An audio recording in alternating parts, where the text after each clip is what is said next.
So a football club's badge is key to its identity. It's an instantly recognisable image that connects the fans and the club. So what happens if that changes overnight and without the consent of any fans?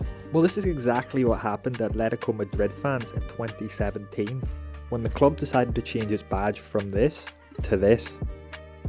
So in this video, we're going to look at why the new badge is hated by many fans, with some fans even vowing that they will not buy any new shirts until the club reverts back to its old badge.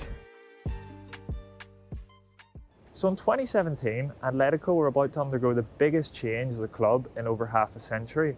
That's because they were about to move from the Estadio Vicente Calderón to this place, the Metropolitano. But the excitement for this new ground was being somewhat marred by the aftermath of an event in December 2016. This event had been rumoured as a name unveiling event for the new stadium.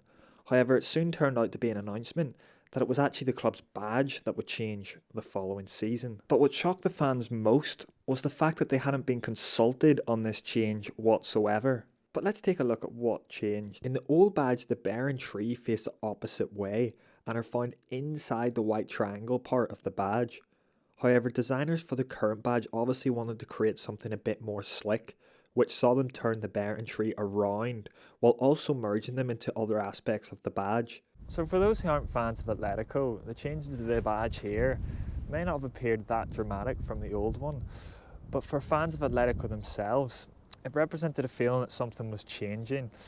It was almost like they were losing something from the club that they loved, the sentiment and the history that they have, especially in the same year that they moved into this stadium just behind me. Basically, many fans felt that the club was changing into a commercially driven operation rather than a community-based club that they had.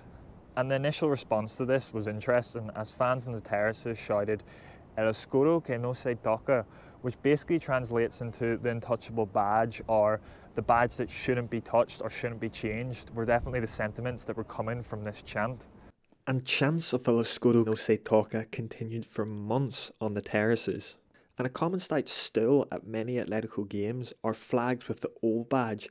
Take a browse on fan groups on social media and you won't see many using the new badge, and you'll get many fans still to this day saying, "That is not my badge, the old badge is the one I want." But arguably one of the most notable protests against the new badge is that many fans haven't even bought a new shirt since the badge changed.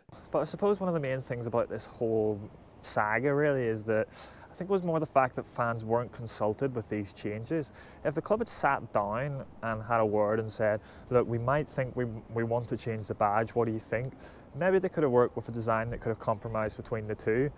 But the fact that they just changed it was definitely one that irritated the fans more than anything. But having looked at that, I suppose you could say that the club wanted to create a new slick design that was fit for the modern day game, especially in a brand new stadium like this. That would be their argument. And also it's important to note that it's not the first time Atlético changed their badge in their history.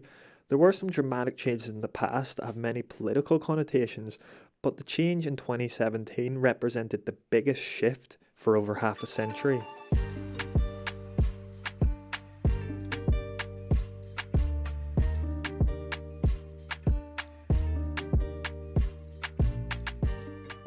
And something that I didn't mention while I was at the ground itself, but something that really strikes home about the Metropolitano, is it does seem to be a lack of something.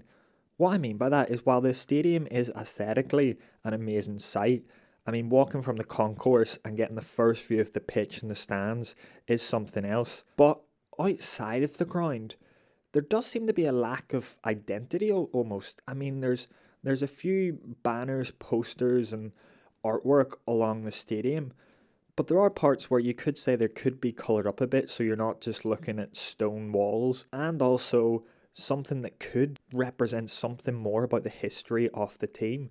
I mean, this is one of Spain's most historic clubs, and you don't really get that vibe when you're there.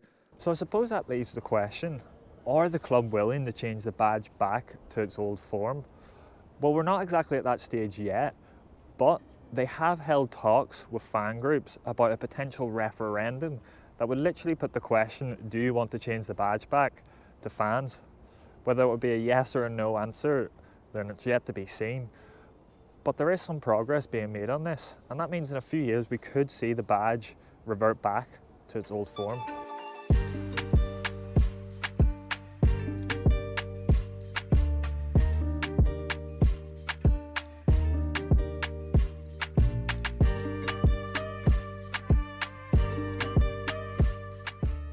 So what do you think? Should a club's badge remain in the hands of the fans? Should they have the final say on whether there's changes or not?